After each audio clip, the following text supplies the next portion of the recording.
우리는 어느덧 교회력의 가장 의미 깊은 한 주간을 맞이하게 되었습니다. 교회력 처치 칼렌더 상에 오늘은 종려주일입니다. 우리 주님께서 처음 예루살렘에 입성하신 날이기도 합니다. 이날 예수님은 작은 나귀를 타시고 그리고 예루살렘에 들어가실 때 주민들은 나와서 기뻐 혹은 앞서고 혹은 뒤서며 옷을 벗어서 주님의 길 위에 그 옷을 깔았습니다. 그리고 손에는 종려나무 가지를 흔들어 환호를 했습니다. 호산나 찬송하이로다. 주의 이름으로 오시는 이여 하늘에는 평화요 가장 높은 곳에서는 영광이로다 라고 노래를 불렀습니다. 자, 오늘 이 장면은 사복음서에 공히 기록되어 있는 장면입니다. 예수님께서 이 세상에 계신 것은 33년이었습니다. 첫 30년은 요셉의 아들로서 목수가 되어 성실하게 아버지의 일을 도왔습니다. 목수의 일을 성실하게 이루어 갔습니다. 그리고 이후 3년은 공생애를 사시며 천국을 전하셨고 아픈 자를 돌보셨고 죽은 자를 살리셨습니다. 자, 그 3년 가운데 가장 중요한 마지막 한 주일이 바로 오늘부터 시작이 되는 것입니다. 이 마지막 일주일 속에 기독교의 복음의 핵심이 담겨 있습니다. 그것은 곧 십자가와 부활입니다. 일주일 시작, 바로 예수님께서 나귀를 타시고 예루살렘에 들어가시는 것으로 이루어지고 있습니다. 우리나라에서는 이제 나귀를 볼 수가 없지만 그러나 수십 년 전만 해도 장터에는 나귀를 볼 수가 있었습니다. 나귀에 짐을 싣고 물건을 팔고 또 운송하던 때가 있었습니다. 나귀는 본래 체질이 강건하고 먹음새가 좋고 성질이 온순하고 무엇보다 인내심이 강해서 많은 사람들의 사랑을 받았습니다. 그러나 늘 말과 비교되면서 조롱을 받기도 했습니다. 말과 달리 이 나귀는 덩치가 작고 앞머리 아름다운 갈귀도 없습니다. 생각해보면 예수님의 이 행렬은 초라하기 짝이 없는 것이었습니다. 가장 초라한 시골뜨기 짐승인 이 나귀를 타고 예루살렘에 들어가시고 있었습니다. 백마를 타신 것도 아니요 흑마를 타신 것도 아니었습니다. 나팔 소리가 울려 퍼지거나 병사들이 혹은 고관들이 수행한 것도 아니었습니다. 그저 빌린 작은 나귀를 타시고 앞뒤에서 사람들이 소리를 높여 인사하는 그런 행렬이었습니다. 붉은 카페트를 밟고 오시는 것이 아니었습니다. 사람들은 그 위에 자신들의 낡은 겉옷을 깔았습니다. 자, 그러나 이것은 굉장히 역사적인 순간입니다. 보통 왕이 아니라 만왕의 왕이시요 하나님의 메시아께서 예루살렘 성에 입성하시는 것이었습니다. 구약의 선지자 스가랴는 이와 같이 예언하였습니다. 시온에 따라 크게 기뻐할지어다. 예루살렘에 따라 즐거이 부를지어다. 보라, 내 왕이 네게 임하나니 그는 공의로우며 구원을 베풀며 겸손하여서 나귀를 타나니 나귀의 작은 것 곧 나귀 새끼이니라. 자, 예수님은 왜 이와 같이 예루살렘에 들어오시고 있을까요? 예수님께서 예루살렘에 오시는 것은 곧 십자가를 지시기 위함이었습니다. 예수님께서는 당신의 제자들에게 말씀하셨습니다. 너희들이 알아야 할 것이 있다. 예루살렘에 올라가 장로들과 제사장들과 서기관들에게 많은 고난을 받고 죽임을 당하고 제3일에 살아나야 하리라. 자, 예수님은 당신의 고난을 알고 계셨습니다. 십자가에 죽으셔야 할 것을 알고 계셨습니다. 제3일에 살아나시기 위하여 먼저 고난을 받고 죽임을 당할 것을 아셨던 것입니다. 부활의 영광에 이르는 길에 이 고난이라고 하는 작은 터널이 있습니다. 자, 예수님은 고난을 잠깐 동안 지나가는 터널로 이해하시고 있습니다. 주께서 말씀하십니다. 조금 있으면 너희가 나를 보지 못하겠고 또 조금 있으면 나를 보리라. 자, 우리의 고난은 목적이 아니라 과정입니다. 고난은 잠시 지나가는 것입니다. 오늘의 모든 고난과 모든 실패가 합쳐져 하나님의 영광이 나타나게 될 것입니다. 자, 이같이 하나님의 영광을 바라보는 사람만이 오늘의 고난을 감수할 수 있습니다. 예수님의 이 고난은 당신이 선택하신 고난입니다. 자원적인 것이요, 자발적인 것입니다. 모르고 당하는 고난도 아닙니다. 저 앞에 무엇이 기다리는지 예수님은 잘 알고 계셨습니다. 자, 그러나 주님은 죽음 너머를 보시고 있습니다. 죽음 너머 무엇을 보시고 있었을까요? 자, 성경은 말씀합니다. 예수께서 승천하실 기약이 차감해 예루살렘을 향하여 올라가기로 굳게 결심하시고, 자, 주님께서 바라보신 것은 부활과 하늘의 승천이었습니다. 부활의 순간을 보시며 예루살렘을 향하여 올라가시는 것입니다. 십자가는 저 부활로 나아가는 통로요, 저 영광으로 들어가는 터널입니다. 이것만이 생명의 길입니다. 오늘 우리가 세상의 시험에 낙심하고 절망하지 않는 것은 이 부활의 예수님을 믿고 고백하기 때문이요, 부활의 예수님을 통하여 우리의 마지막을 미리 내다볼 수 있기 때문입니다. 이처럼 예수님께서 고난의 길을 걸어가시는데 한 번은 베드로가 막아섰습니다. 성경은 말씀하기를 베드로가 예수님을 붙들고 가나요 이를 때 주여 그리하지 마옵소서, 이 일이 결코 주님께 미치지 못하리이다. 이런 베드로를 보시고 예수님께서 사탄아 내 뒤로 물러가라 소리를 치셨습니다. 베드로를 가리켜 사탄아 라고 꾸짖으셨습니다. 베드로는 예수님의 능력도 알고 예수님의 영광도 알고 있습니다. 또 믿고 있습니다. 그러나 예수님의 십자가는 부인하고 있습니다. 그래서 사탄아 하고 단호하게 책망하신 것입니다. 그리고 말씀하십니다. 네가 하나님의 일을 생각지 아니하고 도리어 사람의 일을 생각하는도다. 사탄은 하나님의 일을 생각지 않고 사람의 일을 생각하게 합니다. 여러분, 우리는 모름지기 하나님의 일을 생각하여야 할 것입니다. 자, 나를 구원하시고자 하시는 하나님의 일, 나를 성장케 하시는 하나님의 일, 많은 백성을 구원하시고자 하시는 하나님의 일을 생각하여야 할 것입니다. 예수님은 십자가를 억지로 지시는 것이 아니었습니다.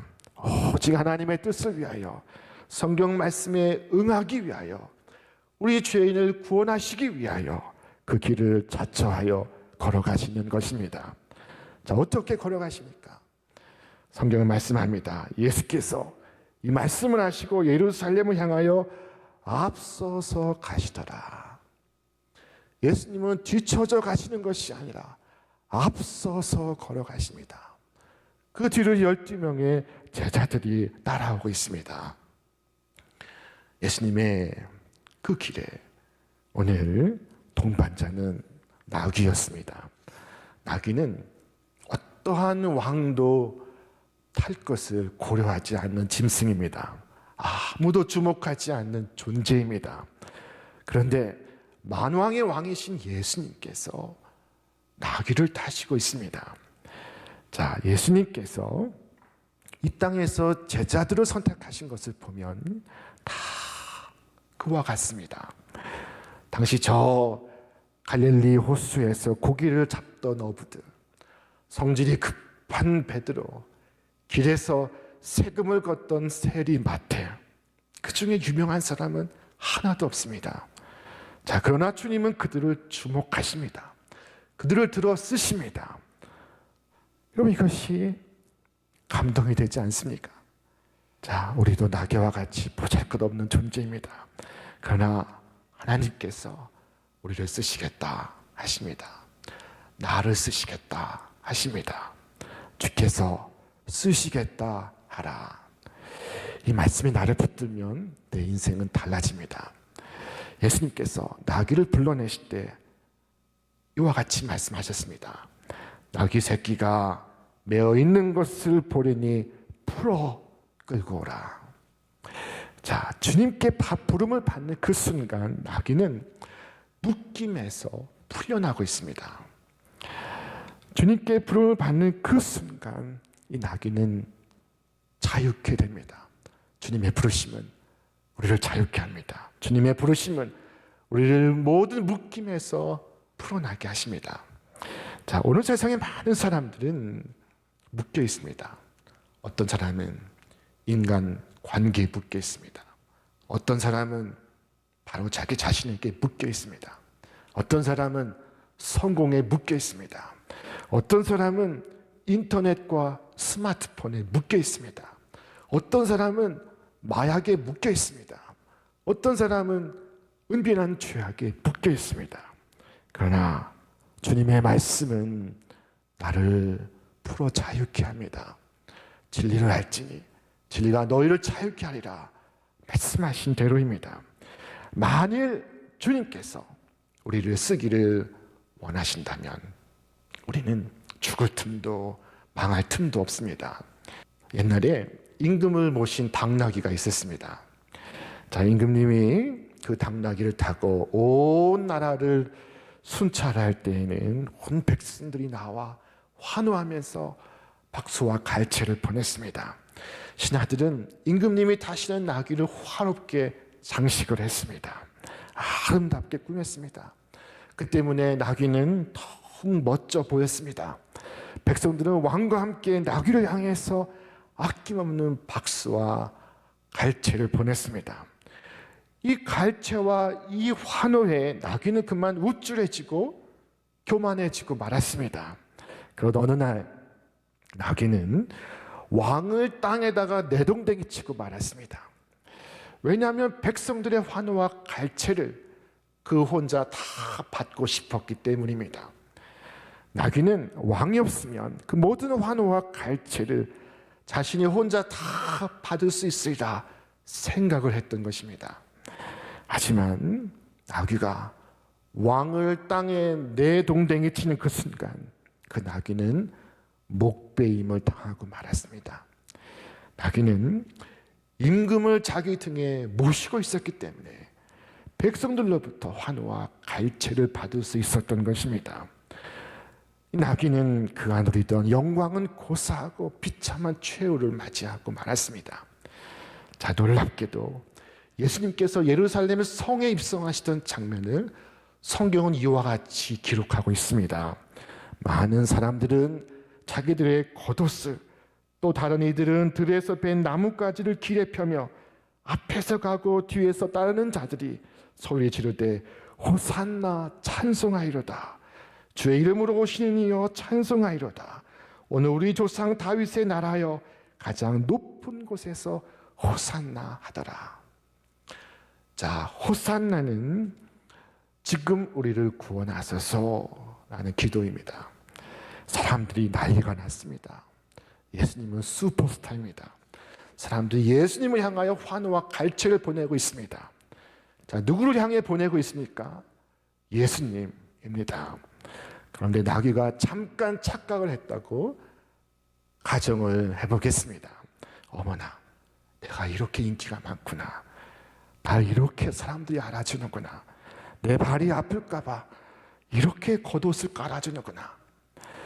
그리고 자신의 두 발을 번쩍 치켜들어 그 환호에 그 자신이 응했다면 등에 타신 예수님은 어떻게 되었겠습니까?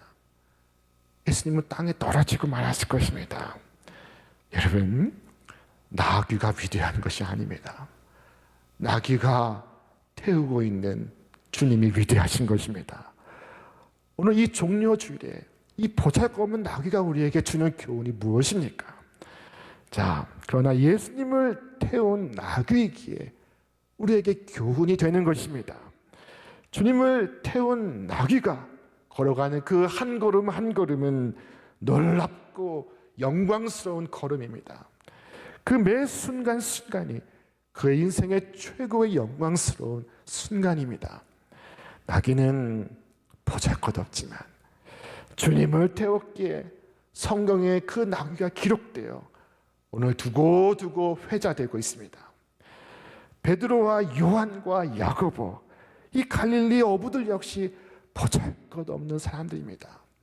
그러나 그들이 주님을 모셨기에, 주님과 동행하였기에 많은 사람들이 오늘까지도 그들의 이름을 기억하고 그들의 이름을 자신의 소중한 자녀들에게 붙여주고 있습니다. 여러분, 오늘 우리는 어떻습니까? 주님께서 오늘 나 같은 사람을 쓰시면 나는 세상의 주목을 받습니다. 자, 그러나 나 때문이 아니죠. 주님 때문이죠. 주님이 계셔 주셨기 때문에 그만큼 영광을 받았습니다. 그만한 지위에 올랐습니다. 그만한 성공도 거두었습니다. 그만한 명예도 얻었습니다. 그런데 착각을 합니다. 내가 잘나서, 내가 잘해서, 내가 똑똑해서. 여러분, 오직 주께서 영광 받으시도록 하시기를 바랍니다. 주님의 그 영광을 내가 가로채지 않기를 바랍니다. 주님은 겸손하셔서 나귀를 타시는데 그 나귀가 오히려 교만하다면 이보다 더 코믹한 장면이 어디 있겠습니까? 예수님을 모실 때 나귀의 영광이 있습니다. 예수님을 버릴 때 나귀의 수치와 부끄러움이 있습니다. 나는 아무것도 아닙니다. 오직 주님만이 나의 모든 것 되십니다. 오늘 예수님이 타신 나귀는 사람이 한 번도 타보지 않은 나귀라고 말씀하고 있습니다. 한 번도 타지 않은 나귀는 길들이지 않은 야생의 습성을 가지고 있습니다. 그러므로 주님을 등에 태우는 것이 약간 어려운 일이 아닙니다. 내가 가고 싶은 길 가고 싶고, 내가 쉬고 싶을 때 쉬고 싶고, 내가 마시고 싶을 때 마시고 싶고, 주님의 소원과는 다른 내 소원이 있습니다. 자, 사도 바울도 그랬습니다. 그때마다 그는 이와 같이 말했습니다. 내가 내 몸을 쳐 복종하게 하면 내가 남에게 전파한 후에 자신이 도리어 버림을 당할까 두려워함이로다. 사도 바울은 그때마다 자신을 쳐 복종케 한다고 말씀하고 있습니다. 여러분, 나를 쳐서 복종시키는 은혜가 있기를 바랍니다. 주님의 뜻대로 하기를 싫어하는 내 감정과 고집을 꺾으시기를 바랍니다. 그래서 주님의 소원과 내 소원이 같아지기를 바랍니다. 사도 바울은 로마의 감옥에 갇혀 있었습니다. 그래서 빌립보 성도들을 만날 수가 없었습니다. 오늘 마치 바이러스 때문에 우리가 만날 수 없는 것과 같습니다. 그때 사도 바울은 영상 편지가 없던 시대에 서신으로 빌립보 교우들에게 문안을 합니다. 자, 그 문안 편지에서 그의 소원을 적었습니다. 나의 간절한 기대와 나의 큰 소망은 살든지 죽든지 내 몸에서 그리스도께서 존귀함을 받으시는 것입니다. 나에게는 사는 것이 그리스도이니 죽는 것도 유익합니다. 자, 바울의 한 가지 소원, 바울의 한 가지 목적, 그것은 오직 자신의 삶에서 그리스도께서 존귀하게 여김을 받는 것입니다. 그는 살든지 죽든지 내 몸에서 그리스도가 존귀하게 되기를 바란다고 기도하고 있습니다. 오직 예수님이 높아지고 예수님이 영광 받으시고 예수님이 드러나면 나는 살아도 좋고 죽어도 좋습니다. 그래서 살든지 죽든지입니다. 여러분, 그와 같이 오늘 우리의 삶 속에서 주님만이 높임 받으시고 주님만이 존귀하게 되기를 바랍니다. 나의 모습에서 주님의 모습만이 드러나기를 바랍니다. 흥미로운 것은 이 나귀를 풀어갈 때에 그 임자가 선뜻 허락했다는 것입니다. 주님은 말씀하셨습니다. 만일 누가 너희에게 어찌하여 푸느냐 묻거든 말하기를 주가 쓰시겠다 하라 하시매. 기가 막힌 말씀입니다. 혹시 누가 너희에게 왜 푸느냐 묻거든 주께서 쓰시겠다 말하여라. 그리고 그들이 정말 새끼 나귀를 푸는데 그 주인이 그들에게 물었습니다. 그 새끼 나귀는 왜 푸는 거요? 그들이 대답합니다. 주가 쓰시겠다 하십니다. 여러분, 이 나귀의 주가 누구입니까? 이 나귀의 주인이 누구입니까? 진짜 주인이 누구입니까? 내 재능, 내 시간, 내 물질의 진짜 주인이 누구입니까? 자, 나는 그것을 지금 내 것인 양 갖고 있지만 사실 나는 주인이 아니요. 주인이 나에게 맡겨주신 것을 잠시 맡고 관리하고 있을 뿐입니다. 주가 쓰시겠다 하신 말씀을 마음에 깊이 새기십시오. 주인은 주님이십니다. 이 종려주일 그리스도를 태워 예루살렘을 향해 걸어가던 저 나귀처럼 오늘 우리도 주님을 모시고 저 세상 속으로 걸어가고 있습니다. 주님이 걸어가신 그 길에 아름다운 발이 되었던 나귀처럼 주님께 쓰임 받으시는 여러분과 제가 되시기를 바랍니다. 1000년 전에 성자 프란시스코는 주님께 나아가 나를 이렇게 써달라고 기도했습니다. 주님, 저를 당신의 도구로 써주소서. 절망이 있는 곳에 희망을, 어두움이 있는 곳에 빛을, 슬픔이 있는 곳에 기쁨을 가져오는 자 되게 하옵소서. 위로받기보다는 위로하고 이해받기보다는 이해하며 사랑받기보다는 사랑하게 하여 주옵소서. 우리는 줌으로써 받고 용서함으로써 용서받으며 자기를 버리고 죽음으로써 영생을 얻기 때문입니다. 여러분, 이렇게 쓰임받으면 얼마나 복된 삶이겠습니까? 이 세상에 가장 행복한 사람은 누구일까요? 쓰임받는 사람입니다. 용도가 있는 사람입니다. 사람에게 쓰임받아도 기쁘고 감사한데 주님의 손에 쓰임받는 사람은 극히 행복한 사람입니다. 주님의 거룩한 일에 내가 쓰여지고 있다. 내 건강이, 내 기술이, 내 지혜가, 내 물질이 하나님을 위하여 거룩하게 쓰여지고 있다. 이 얼마나 소중한 것입니까? 이 얼마나 영광스러운 것입니까? 만 백성을 구원하는 일에 쓰여지고 있다. 그렇다면 그 가치는 엄청난 것입니다. 하나님의 영광을 위하여 쓰여지고 있습니다. 한국인이 가장 사랑하는 시인 윤동주는 십자가라는 제목의 시를 썼습니다. 자, 그 한 대목이 이와 같습니다. 괴로웠던 사나이, 행복한 예수 그리스도에게처럼 십자가가 허락된다면 모가지를 들이우고 꽃처럼 피어나는 피를 어두워가는 하늘 밑에 조용히 흘리겠습니다. 자, 비록 일제시대가 암울하고 힘들어도 윤동주는 주님을 위하여 쓰여지는 행복을 갈망하고 있습니다. 그 행복을 구하고 있습니다. 오늘 주를 위하여 쓰여짐으로 모든 묶임으로부터 풀려나시기를 바랍니다. 기쁨이 회복되고 그리고 보람이 가득하기를 바랍니다. 주님께 쓰여졌다는 그 감격, 그 감사로 일평생을 살아가시기를 주님의 이름으로 축원합니다.